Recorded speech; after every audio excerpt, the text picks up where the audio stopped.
السلام یا نبی السلام اما بعد فاعوذ باللہ من الشیطان الرجیم بسم اللہ الرحمن الرحیم الصلاۃ والسلام علیک یا رسول اللہ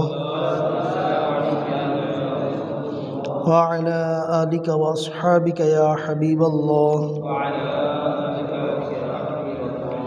الصلاۃ والسلام علیک یا نبی اللہ وعلی آلک واصحابک یا نور اللہ نویت سنت الاعتکاف۔ حضور محدث اعظم پاکستان مولانا سردار احمد صاحب رحمۃ اللہ علیہ ایک مرتبہ کسی دینی جلسہ میں تقریر کرنے کے لیے تشریف لے جا رہے تھے۔ آپ کی عادت مبارکہ تھی کہ جہاں موقع پاتے نیکی کی دعوت کے مدنی پھول لٹانا شروع کر دیا کرتے تھے۔ چنانچہ دوران سفر بس میں آپ نے نیکی کی دعوت دینا اور پیارے آقا مکی مدنی مصطفیٰ صلی اللہ علیہ وآلہ وسلم کے فضائل و کمالات بیان کرنا شروع کیے۔ بس کا سفر تھا، گاڑیوں کا شور بھی تھا اور ہوا بھی چل رہی تھی، لہذا دوران سفر زیادہ بولنے کے سبب آپ کا گلا بیٹھ گیا۔ جب آپ جلسہ میں پہنچے تو حمد و ثنا سے بیان کا آغاز فرمایا۔ گلا بیٹھا ہوا تھا، جس مشکل سے آپ نے حمد و ثنا پڑھی تھی لگ رہا تھا کہ آج بیان مشکل ہی ہو پائے گا، مگر سچے عاشقان رسول کے انداز ہی نرالے ہوتے ہیں۔ آپ نے بیان کی ابتدا میں عربی خطبہ پڑھنے کے بعد لوگوں سے مخاطب ہو کر فرمایا، ہمارے پاس ایک نسخہ ہے جو ہر مرض کا علاج اور اللہ پاک کے حکم سے شفا ہے۔ یہ کہہ کر آپ رحمۃ اللہ علیہ نے بلند آواز سے درود پاک پڑھنا شروع کر دیا۔ بس درود پاک پڑھنے کی دیر تھی کہ آپ کی آواز بالکل صاف ہو گئی، گلے کی تکلیف بھی جاتی رہی۔ اس کے بعد آپ نے 3.5 گھنٹے نہایت علمی اور پرجوش بیان فرمایا۔ ہر درد کی دوا ہے صلی علی محمد، تعویذ ہر بلا ہے صلی علی محمد، محبوب کبریا ہے صلی علی محمد، کیا نقش خوش نما ہے صلی علی محمد، قرب خدا ہو حاصل جنت میں ہو وہ داخل، جس نے لکھا پڑھا ہے صلی علی محمد، جو درد لا دوا ہو یہ گھول کر پلا دو، کیا نسخہ شفا ہے صلی علی محمد، صلو علی الحبیب صلی اللہ تعالی علی محمد صلی اللہ علیہ وسلم۔ حدیث پاک میں ہے انما الاعمال بالنیات، اعمال کا دار و مدار نیتوں پر ہے۔ پیارے اسلام بھائیو، اچھی نیت بندے کو جنت میں پہنچا دیتی ہے۔ بیان سننے سے پہلے کچھ اچھی نیتیں کر لیجئے۔ مثلا نیت کیجئے رضائے الہی کے لیے بیان سنوں گا، علم دین سیکھوں گا، پورا بیان سنوں گا، ادب سے بیٹھوں گا، نصیحت حاصل کروں گا، احمد مجتبیٰ محمد مصطفیٰ صلی اللہ علیہ وآلہ وسلم کا نام پاک سن کر درود پاک پڑھوں گا، صلو علی الحبیب صلی اللہ علی محمد صلی اللہ علیہ وسلم۔ پیارے اسلام بھائیو، حضور محدث اعظم پاکستان رحمۃ اللہ علیہ بہت بلند رتبہ عالم دین، بہت بڑے محدث یعنی علم حدیث کے ماہر اور ولی کامل ہیں۔ شعبان المعظم کی 1 تاریخ کو یوم محدث اعظم پاکستان منایا جاتا ہے۔ اسی نسبت سے آج ہم انشاءاللہ الکریم حضور محدث اعظم پاکستان رحمۃ اللہ علیہ کا ذکر خیر کرنے اور سننے کی سعادت حاصل کریں گے۔ اللہ پاک ہمیں اولیاء کرام سے ہمیشہ سچی پکی دینی ایمانی محبت رکھنے، نہایت شوق و ذوق کے ساتھ ان کا ذکر خیر کرتے اور سنتے رہنے کی توفیق نصیب فرمائے، آمین بجاہ خاتم النبیین صلی اللہ علیہ وسلم۔ فیصل آباد پنجاب کے ایک مدنی اسلامی بھائی کے بیان کا خلاصہ ہے۔ ہمیں ہمارے استاد محترم قاری غلام محی الدین صاحب نے یہ واقعہ سنایا کہ قاری صاحب کے تایا جان اور ان کے ایک ساتھی دونوں حضور محدث اعظم پاکستان مولانا سردار احمد صاحب رحمۃ اللہ علیہ کے بہت عقیدت مند تھے۔ عموماً آپ کے پاس حاضر ہوتے اور خدمت کیا کرتے تھے۔ ایک مرتبہ کی بات ہے، یہ دونوں حضرات رات کے وقت حضور محدث اعظم پاکستان رحمۃ اللہ علیہ کی خدمت میں حاضر ہوئے اور آپ کے سر کی مالش کرنے کی سعادت پائی۔ عام معمول یہ تھا کہ کچھ دیر کے بعد حضور محدث اعظم پاکستان رحمۃ اللہ علیہ خود ہی فرما دیتے کہ بس کرو، جاؤ آرام کر لو، مگر اس رات عجیب معاملہ تھا۔ حضور محدث اعظم پاکستان رحمۃ اللہ علیہ آنکھیں بند کیے بیٹھے تھے اور یہ حضرات خدمت میں مصروف تھے۔ اسی انداز میں کافی وقت گزر گیا۔ درمیان میں وقفے سے آپ نے 3 مرتبہ سبحان اللہ کہا۔ ہر بار سبحان اللہ کہنے کے بعد پھر پہلے ہی کی طرح خاموش بیٹھ جاتے۔ آخر کافی دیر کے بعد آپ نے آنکھیں کھولیں اور قاری صاحب کے تایا جان اور ان کے ساتھی سے فرمایا، تم لوگ ابھی تک یہیں ہو، گئے نہیں؟ جاؤ آرام کر لو۔ یہ دونوں حضرات اس وقت تو واپس آ گئے، البتہ دل میں کھٹک تھی کہ آخر معاملہ کیا ہے۔ چنانچہ اگلے روز جب حضور محدث اعظم پاکستان رحمۃ اللہ علیہ کی خدمت میں حاضر ہوئے تو عرض کیا، عالی جا، رات کیا معاملہ تھا؟ آپ نے وقفے سے 3 مرتبہ سبحان اللہ کیوں کہا تھا؟ پہلے تو محدث اعظم پاکستان رحمۃ اللہ علیہ نے کچھ نہ بتایا۔ جب انہوں نے بار بار عرض کیا تو فرمایا، رات میں نے اپنے محبوب نبی رسول ہاشمی صلی اللہ علیہ وآلہ وسلم کی خدمت میں عرض کیا، یا رسول اللہ صلی اللہ علیہ وآلہ وسلم، کرم ہو دیدار کی خیرات مل جائے۔ کافی دیر عرض گزاری کے بعد کرم ہوا، آقائے دو جہان مکی مدنی سلطان صلی اللہ علیہ وآلہ وسلم نے اپنے دیدار سے نوازا۔ رخ پر نور، روشن آنکھیں، وہ جمال بے مثال دیکھ کر میں نے کہا سبحان اللہ۔ دیکھنے والے کہا کرتے ہیں اللہ اللہ، یاد آتا ہے خدا دیکھ کے صورت تیری۔ ایک بار دیدار کی نعمت نصیب ہوئی تو دل میں خواہش مزید بڑھی، شوق دیدار میں اور اضافہ ہو گیا۔ شربت دید نے اور آگ لگا دی دل میں، تپش دل کو بڑھایا ہے بجھانے نہ دیا۔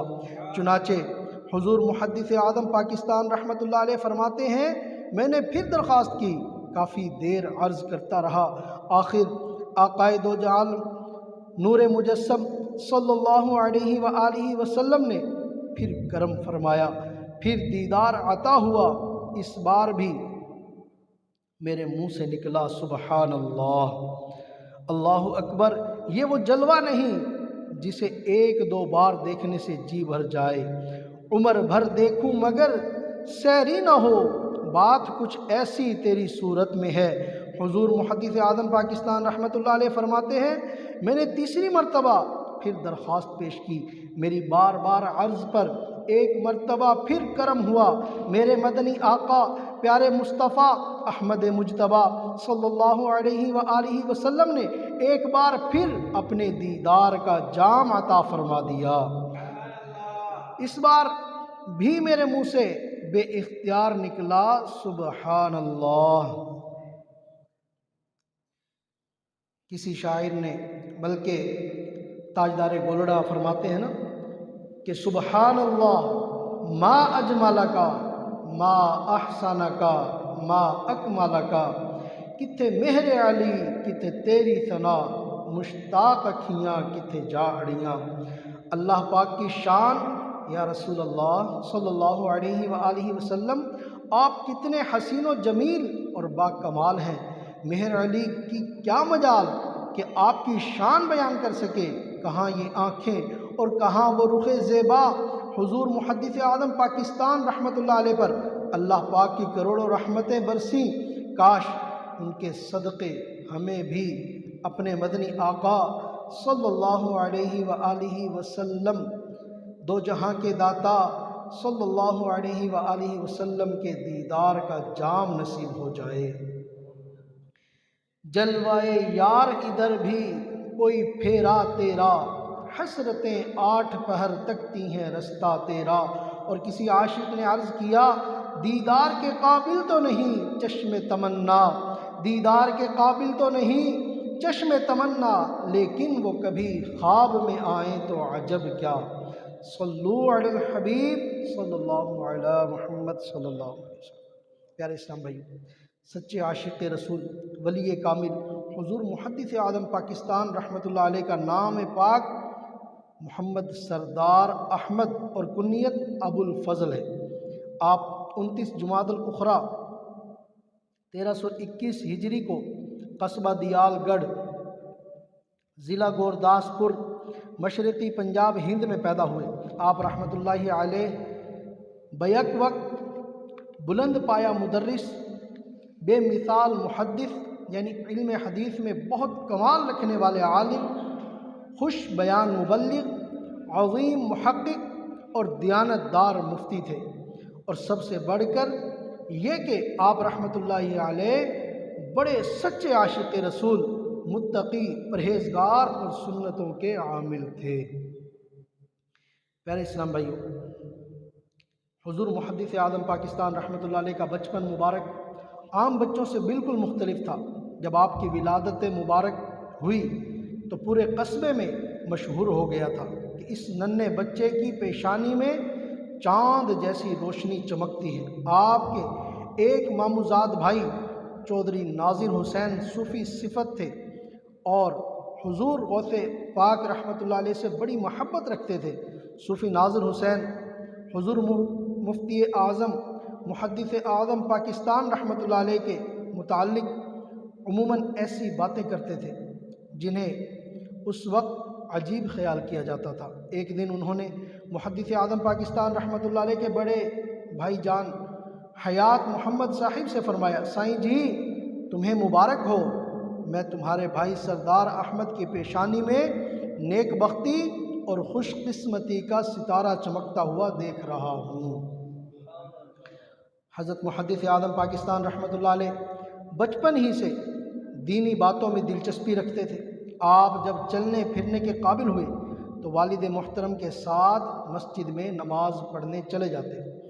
ذکر و اذکار اور نعت خوانی کا ایسا ذوق تھا کہ عموماً چلتے پھرتے نعتیں پڑھتے اور ذکر اللہ کرتے رہتے تھے۔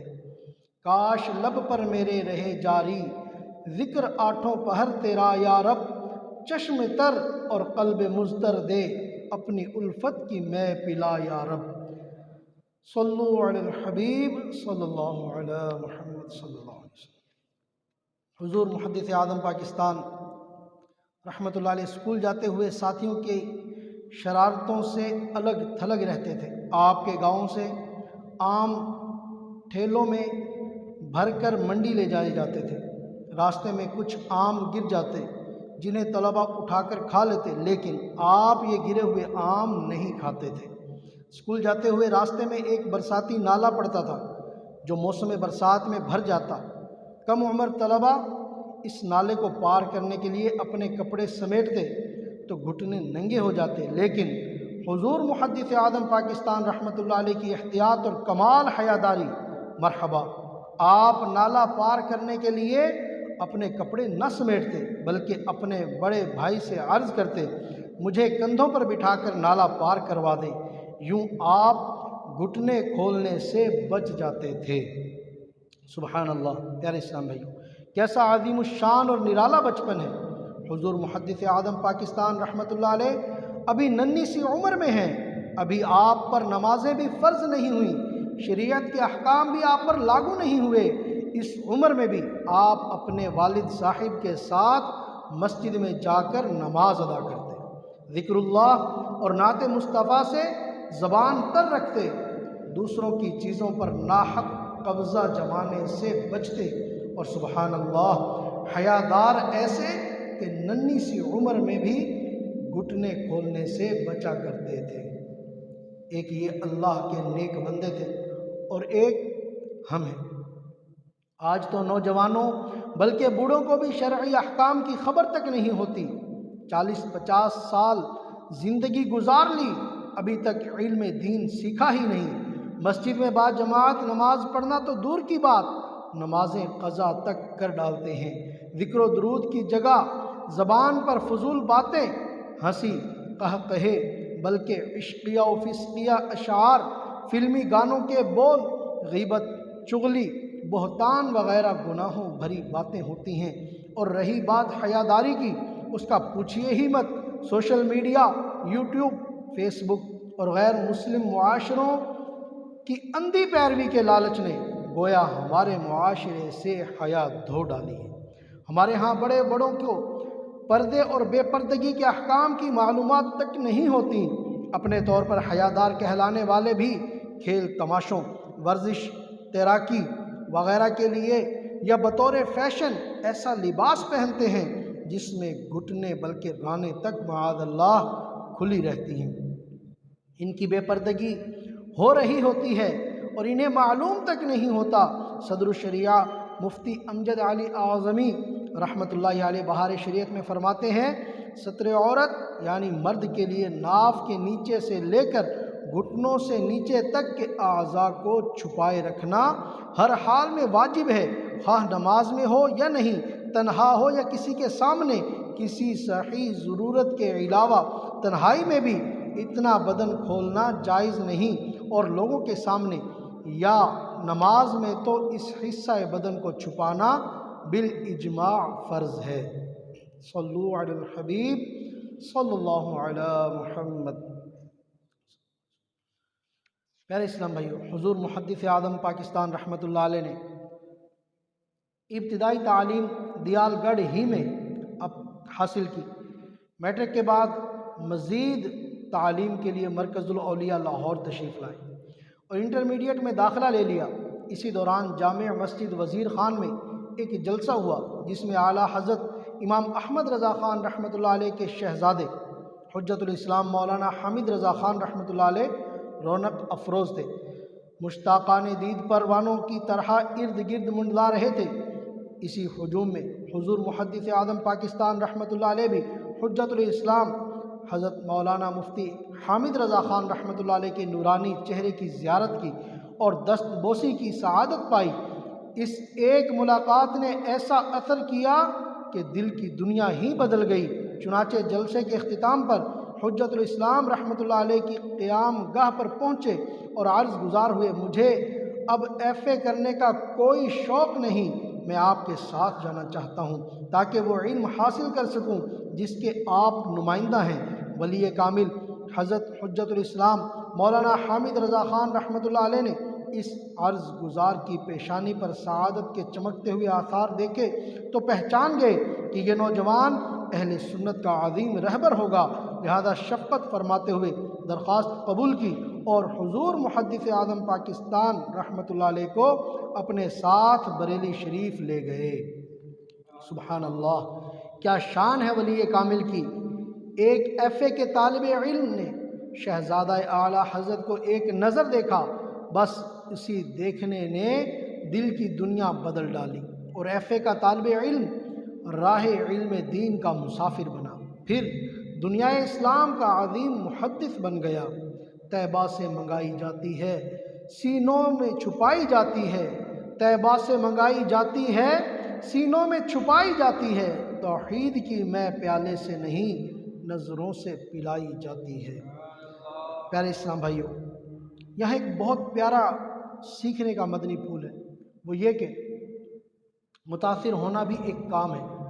کسی مذہبی رہنما سے متاثر ہونا، جو پانچوں نمازیں پابندی کے ساتھ باجماعت مسجد میں ادا کرتا ہے، اس کی استقامت سے متاثر ہونا، جو سنتوں کے سانچے میں ڈھلا رہتا ہے، جو نیکی کی دعوت عام کرتا ہے، علم دین سیکھنے میں کوشش کر رہا ہوتا ہے، مدنی قافلوں میں سفر کرتا ہے، قرآن کریم کی تلاوت کیا کرتا ہے، ایسے دینداروں سے متاثر ہونا ہر ایک کے نصیب میں نہیں ہوتا۔ آج کل تو لوگ فلمی اداکاروں کی اداکاری سے، گلوکاروں کی گلوکاری سے متاثر ہوتے ہیں۔ کوئی کسی کے فیشنیبل بال دیکھ کر ٹھنڈی آہیں بھرتا ہے، کوئی بڑی بڑی کوٹھیاں دیکھ کر للچاتا ہے، کوئی کسی کھلاڑی کی پرفارمنس پر دل ہار بیٹھتا ہے، تو کوئی اعلیٰ عہدے داروں کا فین بن بیٹھتا ہے۔ یاد رکھیے، ہمارا کسی سے متاثر ہونا ہماری ذہنی سطح کو واضح کرتا ہے، ہمارے دلی رجحان کی عکاسی کرتا ہے۔ اس لیے ہمیں یہ بھی غور کرنا چاہیے کہ ہم متاثر کس سے ہو رہے ہیں۔ پیارے آقا مکی مدنی مصطفیٰ صلی اللہ علیہ وآلہ وسلم نے فرمایا، رشک صرف دو آدمیوں پر کرنا چاہیے۔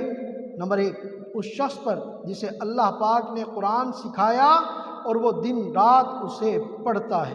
نمبر دو، اس شخص پر جسے اللہ پاک نے مال عطا فرمایا اور وہ راہ حق میں اسے خرچ کرتا ہے۔ یہ ہیں وہ لوگ جن سے متاثر ہونا چاہیے، جسے اللہ پاک نے قرآن کریم کا، احادیث کا علم عطا فرمایا اور وہ اس پر عمل بھی کرتا ہے، نمازیں بھی پڑھتا ہے، روزے بھی رکھتا ہے، فرائض و واجبات بھی پورے ادا کرتا ہے، گناہوں سے بھی بچتا ہے۔ اگر اللہ پاک نے مال عطا فرمایا ہے تو اس کے حقوق بھی پورے ادا کرتا ہے، فیشن پرستی اور فضولیات میں خرچ نہیں کرتا بلکہ اللہ پاک کی راہ میں خرچ کرتا ہے۔ غرض جو دین کے معاملے میں پختہ ہے، آخرت کی فکر کرنے والا، جنت کی تیاری کرنے والا، جہنم میں لے جانے والے کاموں سے بچنے والا ہے، ہمیں چاہیے کہ اس سے متاثر ہوں، اسی پر رشک بھی کریں، اس کے جیسا بننے کی کوشش بھی کریں۔ ہم پہ نظر کرم تاجدار حرم، نیک بن جائیں ہم تاجدار حرم، درد عصیاں مٹے عادت بد چھٹے، شاہ عرب و عجم تاجدار حرم۔ صلو علی الحبیب صلی اللہ تعالی علی محمد صلی اللہ علیہ وسلم۔ حضور محدث اعظم پاکستان رحمۃ اللہ علیہ کی ایک اور بڑی نرالی ادا تھی کہ آپ اپنے پاس گھڑی نہیں رکھتے تھے، اس کے باوجود ہر کام وقت پر ادا کرتے اور فرمایا کرتے تھے، زندگی کے کاموں کے لیے اوقات مقرر کر لو، پھر ان پر عمل کرو۔ اے رضا، ہر کام کا ایک وقت ہے، دل کو بھی آرام ہو ہی جائے گا۔ صلو علی الحبیب صلی اللہ علی محمد صلی اللہ علیہ وسلم۔ شیخ طریقت امیر اہل سنت بانی دعوت اسلامی حضرت علامہ مولانا ابو بلال محمد الیاس ستار قادری دامت برکاتہم العالیہ اپنی مشہور و معروف کتاب فیضان سنت جلد اول صفحہ 401 پر لکھتے ہیں، حضور محدث اعظم پاکستان رحمۃ اللہ علیہ جنگ بازار گھنٹہ گھر فیصل آباد میں منعقد ہونے والی محفل میلاد میں بیان فرما رہے تھے۔ بیان کا موضوع نورانیت مصطفیٰ صلی اللہ علیہ وآلہ وسلم تھا۔ بیان جاری تھا کہ تقریباً آدھے گھنٹے بعد آپ رحمۃ اللہ علیہ کی توجہ دائیں طرف لگی ہوئی ایک ٹیوب لائٹ کی طرف گئی۔ یہ ٹیوب کسی فنی خرابی کی وجہ سے کبھی جلتی تھی کبھی بجھتی تھی۔ آپ رحمۃ اللہ علیہ نے ٹیوب سے مخاطب ہو کر فرمایا، ارے ٹیوب، تو کبھی جلتی ہے تو کبھی بجھتی ہے۔ حضور اکرم نور مجسم صلی اللہ علیہ وآلہ وسلم کے نور مبارک سے تمام جہان روشن ہو گیا اور تو کیوں ناشکری بنتی ہے؟ خبردار خبردار، تو بجھی تو۔ آپ رحمۃ اللہ علیہ کے اس ارشاد سے نعرہ رسالت کی گونج پڑ گئی۔ تمام حاضرین نے ملاحظہ فرمایا کہ وہ ٹیوب لائٹ اختتام جلسہ تک متواتر یعنی لگاتار روشن رہی۔ جو نبی کا غلام ہوتا ہے قابل احترام ہوتا ہے، جو ہو اللہ کا ولی اس کا فیض دنیا میں عام ہوتا ہے۔ صلو علی الحبیب صلی اللہ تعالی علی محمد صلی اللہ علیہ وسلم۔ یا رسول اللہ۔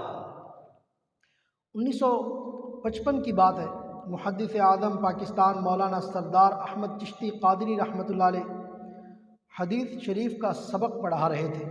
دوران تدریس مشکات شریف کی وہ حدیث پاک پڑھی گئی جس میں آپ صلی اللہ علیہ وآلہ وسلم کے سر انور میں درد اور کپڑا باندھنے کا ذکر ہے۔ حضور محدث اعظم پاکستان رحمۃ اللہ علیہ نے اس حدیث پاک پر گفتگو کرتے ہوئے فرمایا، جب سرکار صلی اللہ علیہ وآلہ وسلم کے سر انور میں درد تھا اور آپ صلی اللہ علیہ وآلہ وسلم نے کپڑے سے سر مبارک کو باندھا ہوا تھا، آپ اس وقت منبر پر تشریف فرما تھے۔ سر انور میں درد کی شدت کی بنا پر آپ صلی اللہ علیہ وآلہ وسلم کا کپڑے سے باندھنا ملاحظہ کیا ہوگا تو ان پر کیا گزری ہوگی۔ حضرت بلال رضی اللہ عنہ نے بھی جب یہ منظر دیکھا ہوگا تو انہوں نے کیسا محسوس کیا ہوگا۔ اسی طرح شدت درد میں صحابہ کرام علیہم الرضوان پر وارد ہونے والے احوال بیان فرما رہے تھے۔ محسوس ہوتا تھا کہ سرکار صلی اللہ علیہ وآلہ وسلم کے سر انور میں درد کی تکلیف آپ رحمت اللہ علیہ بھی محسوس فرما رہے ہیں۔ چنانچہ دوران بیان آپ رحمت اللہ علیہ پر ایسی رقت طاری ہوئی کہ روتے روتے ہچکی بند گئی اور آپ حلقہ درس سے اٹھ کر اندر تشریف لے گئے۔ اس کے بعد معلوم نہیں یہ کیفیت کتنی دیر آپ پر طاری رہی۔ جان ہے عشق مصطفیٰ روز فزوں کرے خدا، جس کو ہو درد کا مزہ ناز دوا اٹھائے کیوں۔ ہم تو ہیں آپ دل فگار غم میں ہنسی ہے ناگوار، چھیڑ کے گل کو نوبہار خون ہمیں رلائے کیوں۔ اے عاشقان رسول، مسجد بنانا یا اس کی تعمیر میں حصہ لینا بڑی فضیلت کا کام ہے۔ اللہ پاک قرآن کریم میں ارشاد فرماتا ہے، انما یعمر مساجد اللہ من آمن باللہ والیوم الآخر۔ ترجمہ کنز الایمان، اللہ کی مسجدوں کو وہی آباد کرتے ہیں جو اللہ اور قیامت کے دن پر ایمان لاتے ہیں۔ مشہور مفسر قرآن حکیم الامت مفتی احمد یار خان رحمۃ اللہ تعالی علیہ اس آیت کے تحت فرماتے ہیں، معلوم ہوا مسجد بنانے، اسے آباد کرنے یا وہاں با جماعت نماز ادا کرنے کا شوق صحیح مومن ہونے کی علامت ہے۔ انشاءاللہ الکریم ایسے لوگوں کا خاتمہ ایمان پر ہوگا۔ اللہ پاک کے آخری نبی رسول ہاشمی صلی اللہ علیہ وآلہ وسلم نے فرمایا، جو اللہ پاک کے لیے مسجد بنائے گا اللہ پاک اس کے لیے جنت میں گھر بنائے گا۔ رسول اکرم نور مجسم صلی اللہ علیہ وآلہ وسلم نے فرمایا کہ جس نے مسجد اس لیے بنائی تاکہ اس میں اللہ پاک کا ذکر کیا جائے تو اللہ پاک اس کے لیے جنت میں گھر بنائے گا۔ اللہ پاک ہمیں بھی مسجدیں بنانے یا مسجد کی تعمیر میں کسی طرح حصہ شامل کرنے کی توفیق عطا فرمائے، آمین بجاہ خاتم النبیین صلی اللہ علیہ وآلہ وسلم۔ پیارے اسلام بھائیوں، آقا کا مہینہ یعنی ماہ شعبان معظم تشریف لا چکا ہے۔ بہت بابرکت مہینہ ہے۔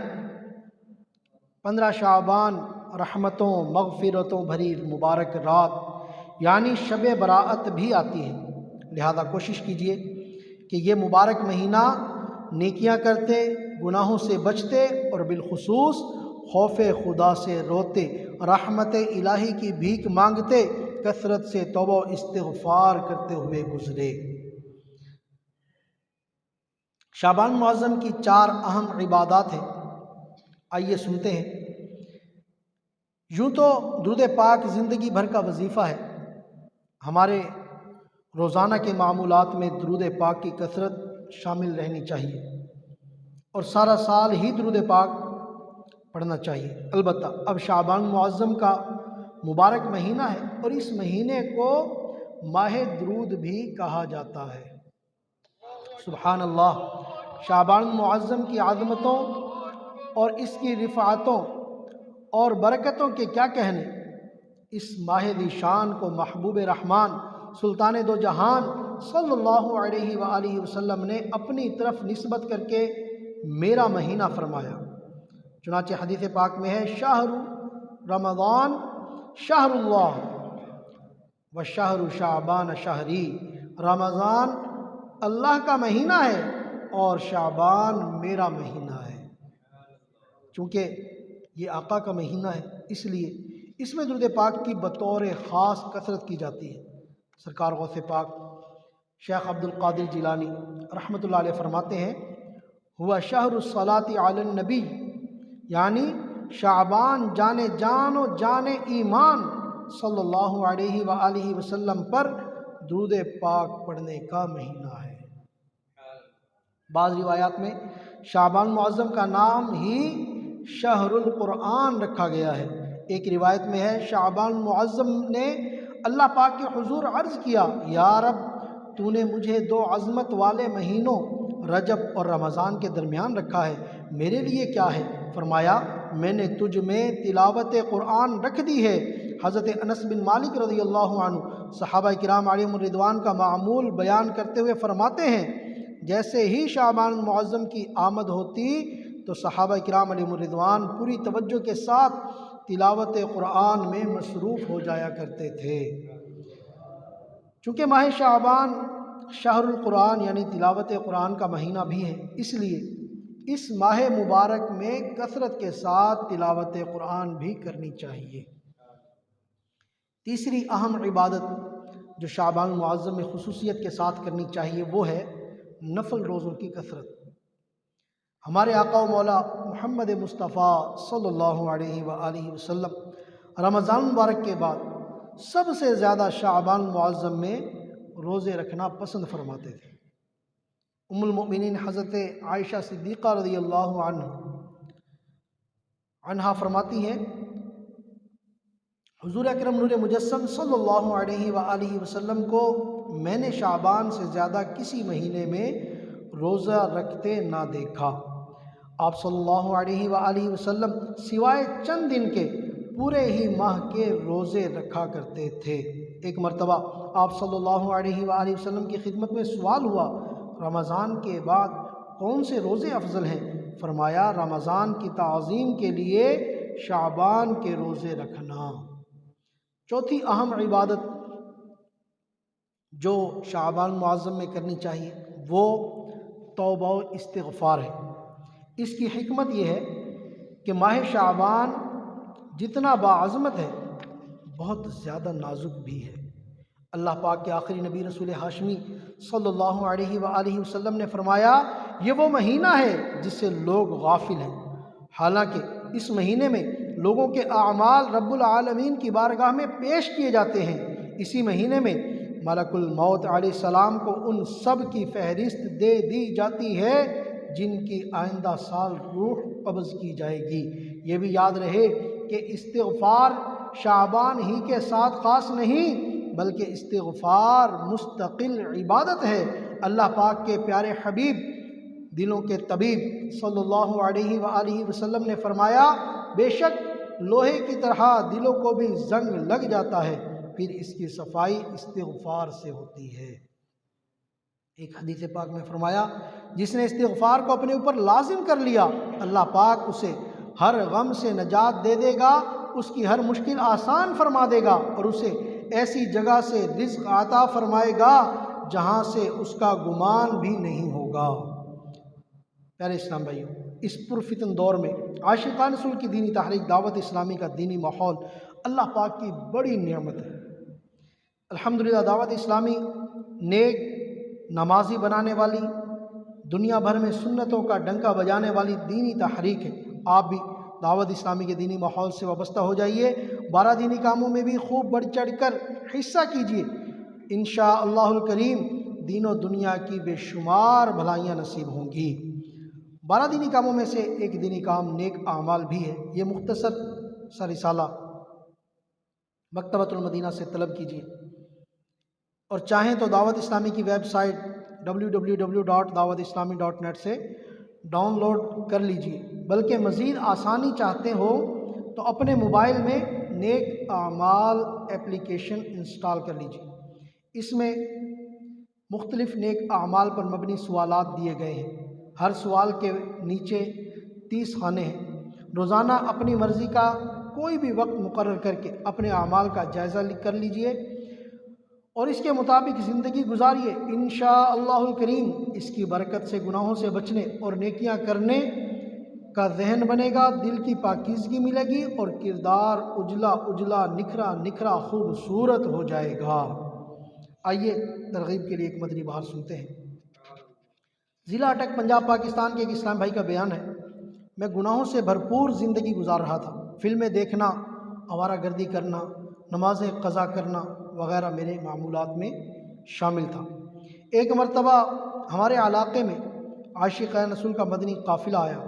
ان میں سے ایک اسلامی بھائی نے مجھے مغرب کی نماز پڑھنے اور بیان میں شرکت کی دعوت دی۔ میری خوش نصیبی کہ میں ان کے ساتھ مسجد میں چلا گیا۔ بعد مغرب بیان سن کر بڑا لطف آیا۔